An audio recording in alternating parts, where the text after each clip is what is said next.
और आप सबके साथियों का भी मेरे यहाँ हृदय से बहुत बहुत स्वागत है।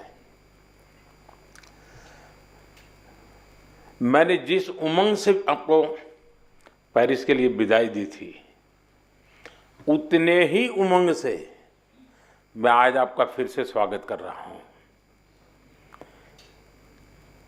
और इसका कारण ये नहीं है कि कोई मेडल का टैली कितना हुआ। उसका कारण ये होता है कि विश्व भारत के खिलाड़ियों की तारीफ कर रहा है। उनके हौसले, उनके डिसिप्लिन, उनके बिहेवियर, मेरे कानों पर सब जगह से बातें आती हैं और ये सुनता हूँ तो बड़ा गर्व होता है जी कि मेरे देश के खिलाड़ी मेरे देश के लिए ही खेलते हैं। मेरे देश के नाम को रत्ती भर भी खरोच आ जाए, ये मेरा देश का एक भी खिलाड़ी नहीं चाहता है और यही हमारी सबसे बड़ी पूंजी है। और उसके लिए ये पूरी टीम बहुत बहुत बधाई के पात्र है। साथियों, आप सबने पूरी दुनिया में भारत के तिरंगे की स्थान बढ़ा करके देश वापस लौटना और मेरे निवास पर आपका स्वागत करने का मुझे अवसर मिलना, मैं इसे मेरा अपना गौरव मानता हूँ। और पेरिस जाने से पहले जो जाते हैं उनको भी पता होता है कि हमें अपना बेस्ट देना है और मैंने हमेशा यही कहा है सबको कि आपको अपना बेस्ट देना है और आपने दिया है। दूसरी बात है, हमारे खिलाड़ी उम्र में बहुत छोटे हैं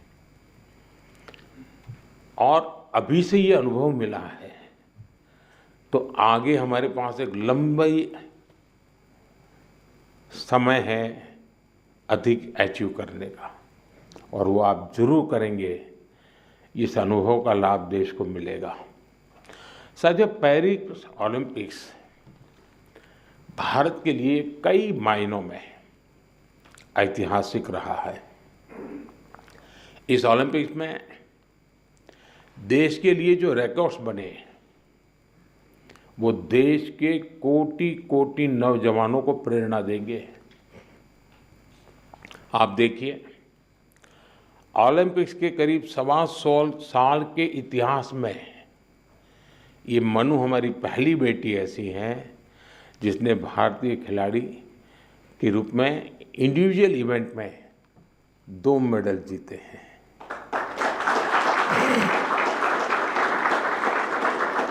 हमारा नीरज पहला ऐसा भारतीय खिलाड़ी है जिन्होंने इंडिविजुअल इवेंट में गोल्ड और सिल्वर जीते।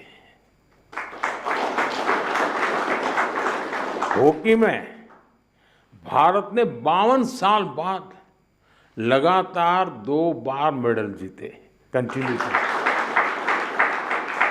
अमन ने केवल 21 साल की उम्र में मेडल जीत करके देश को बिल्कुल इतना प्रसन्न कर दिया है और अमन के जीवन के विषय में आज देश जानने लगा है तो उनको लग रहा है कि भाई व्यक्तिगत जीवन की कठिनाइयों से भी इंसान अपनी यात्रा को, स्वप्न को, संकल्प को सिद्ध कर सकता है। कठिनाइयाँ अपने आप अपनी जगह पर रह जाती है। अमन ने करके दिखाया है। विनेश पहली ऐसी भारतीय बनी जो कुश्ती में फाइनल तक पहुंची। ये भी हमारे लिए बड़ा गर्व का विषय है। ओलंपिक्स में 7 शूटिंग इवेंट्स में इंडियन शूटर्स फाइनल्स में पहुंचे और ये भी पहली बार हुआ है। इसी तरह तीरंदाजी में धीरज और अंकिता पदक के लिए खेलने वाले पहले भारतीय तीरंदाजी बने और हमारा लक्ष्य सेन, आपके मैच ने तो पूरे देश का जोश बढ़ा दिया है। हमारे लक्ष्य भी ओलंपिक में सेमीफाइनल तक पहुंचने वाले एकमात्र पुरुष बैडमिंटन खिलाड़ी बने हैं। हमारे अविनाश सावले, इसने स्टीपल चेज के फाइनल में क्वालिफाई किया। इस फॉर्मेट में ये भी फर्स्ट टाइम रहा। साथियों, हमारे ज्यादातर मेडलिस्ट, जैसा मैंने कहा, अपनी 20s में है, बहुत छोटी आयु के हैं। आप सभी बहुत युवा हैं, आपके पास बहुत समय है, बहुत ऊर्जा है।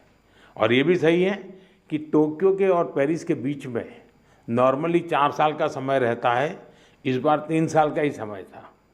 तो हो सकता है आपको 1 साल और अगर मिला होता प्रैक्टिस का, तो शायद आप और नई कमाल करके दिखा देते। अभी लंबी कैरियर में आप कई बड़े टूर्नामेंट खेलेंगे, खेलना बंद नहीं करना चाहिए, रुकना भी नहीं चाहिए, एक भी मैच छोड़नी नहीं चाहिए। ये युवा दल इस बात का प्रमाण है कि स्पोर्ट्स में भारत का भविष्य कितना उज्जवल रहने वाला है। मुझे विश्वास है पेरिस ओलंपिक्स भारतीय स्पोर्ट्स की इस उड़ान के लिए एक लॉन्च पैड साबित होने वाला है। ये टर्निंग पॉइंट है हमारा। उसके बाद विजय ही विजय है दोस्तों, हम रुकने वाले नहीं है। साथियों, आज भारत अपने यहाँ world class sports ecosystem develop करने की प्राथमिकता दे रहा है। ग्रासरूट से आने वाले खिलाड़ियों को उनको तराशना ये बहुत जरूरी है।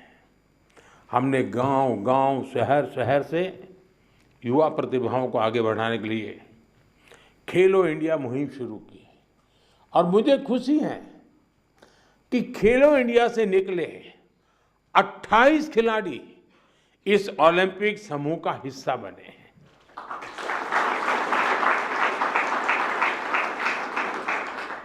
अमन है, अनंतजीत है, धीरज है, सर्वजोत है, इन सब ने खेलो इंडिया एथलीट के रूप में अपनी जर्नी शुरू की थी। और इससे हुआ ये है कि खेलो इंडिया में खेलना और जी भर के जीतना, ये एक बहुत बड़ा अहम हिंदुस्तान का कार्यक्रम बन चुका है जी। मैं मानता हूँ मैं खेलो इंडिया को और तवज्जो देनी है और ताकत देनी है। उसी में से हमें अच्छे नए होनहार खिलाड़ी मिलने वाले हैं। आपकी तरह ही खेलो इंडिया एथलीट्स की एक बड़ी फौज देश के लिए तैयार हो रही है। हमारे खिलाड़ियों को सुविधाओं और संसाधनों की कमी न पड़े, ट्रेनिंग में दिक्कत ना आए, इसके लिए बजट भी लगातार बढ़ाया जा रहा है। सबको पता है कि किसी भी खिलाड़ी के लिए ज्यादा से ज्यादा कंपटीशन में हिस्सा लेना कितना आवश्यक है। मुझे संतोष है कि ओलंपिक्स के पहले आपको अनेकों इंटरनेशनल कंपटीशन का एक्सपोजर मिला है। इतने सारे कोच और एक्सपर्ट्स, डाइट, उपकरण और कोचिंग, सब पर इतनी बारीकी से ध्यान, वर्ल्ड क्लास फैसिलिटीज देने का प्रयास, इस तरह की सुविधाओं के बारे में हमारे यहाँ पहले सोचा नहीं जाता था। खिलाड़ी अपने नसीब पर मेहनत करता था, देश के लिए कुछ करके आता था। लेकिन अब एक पूरी इकोसिस्टम बनी है।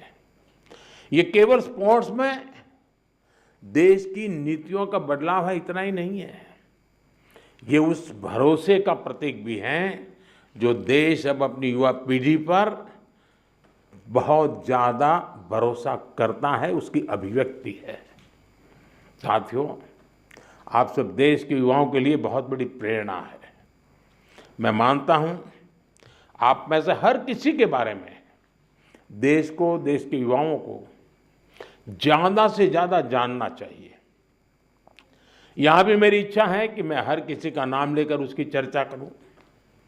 विशेषकर हमारी बेटियां, पिछली बार की तरह इस बार भी बेटियों ने ही ओलंपिक में भारत की जीत का श्री गणेश किया है। मनु को जिस तरह पिछली बार तकनीकी कारणों से निराश होना पड़ा था, फिर उन्होंने जो वापसी की, अंकिता ने जिस तरह सीजन का अपना सर्वश्रेष्ठ प्रदर्शन किया, मनिका बत्रा और श्रीजा अकोला ने भी सबका ध्यान खींचा है। इसी तरह बाकी खिलाड़ी भी रहे, खासकर नीरज ने अपनी लगन और अनुशासन में जिस तरह कंसिस्टेंसी दिखाई है, स्वप्निल ने कठिनाइयों को पार कर जिस तरह मेडल जीता है, हॉकी में हमारे सरपंच साहब, उनकी टीम ने दिखा दिया कि भारत की ताकत क्या है। पीआर श्रीजेश ने ये बता दिया कि द बॉल क्यों है। जो मेडल जीता या जो एक पॉइंट या कुछ सेकंड से चूका, उस सब ने एक ही संकल्प दोहराया, ये सिलसिला गोल्ड से पहले नहीं रुकेगा।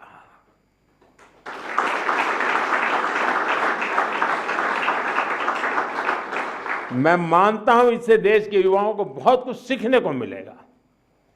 साथियों, हमारा भारत 2036 ओलंपिक्स की मेजबानी हासिल करने के लिए तैयारी कर रहा है। मैंने आज भी वहाँ भी लाल किले से भी बोला है, हम पूरी तैयारी कर रहे हैं।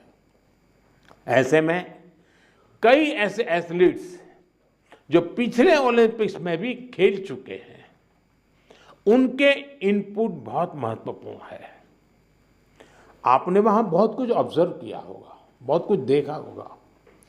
ओलंपिक की प्लानिंग से लेकर के वहाँ की व्यवस्थाओं तक, स्पोर्ट्स मैनेजमेंट से लेकर इवेंट मैनेजमेंट तक, आपने अनुभव, अपने ऑब्जर्वेशंस, हमने इसको लिख के रखना चाहिए, वो सरकार को साझा करना चाहिए, ताकि हमें 2036 की तैयारी में ये जो छोटी छोटी बारीक चीज़ें खिलाड़ी देख करके आता है, उससे और जो कमी नज़र आती है वो भी हमें 36 की तैयारी के लिए काम आएगी। तो एक प्रकार से आप मेरी 36 की टीम के फौजी है, आप सबको मेरी मदद करनी है, ताकि हम 2036 में दुनिया में अब तक न हुआ हो ऐसा ओलंपिक कर करके मेजबानी करके दिखाएं।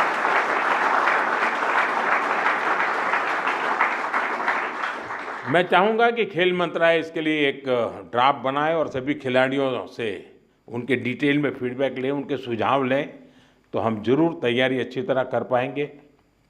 साथियों, भारतीय स्पोर्ट्स में और कैसे इम्प्रूवमेंट हो सकता है, इससे आइडियाज भी, जो चीज़ खिलाड़ी बता सकता है ना, जो चीज़ कोच बता सकता है, वो हम मैनेजर लोग नहीं बता सकते जी। और इसलिए आप लोगों के इनपुट बहुत ज़रूरी है, आपके आइडियाज़ बहुत ज़रूरी है। आप पर भविष्य के खिलाड़ियों को मोटिवेट करने, उन्हें आगे बढ़ाने का भी दायित्व है। और लोग तैयार होने चाहिए, आगे बढ़ने चाहिए। आप सोशल मीडिया स्पेसेस पर युवाओं से जुड़ सकते हैं और जुड़ते भी हैं, करते भी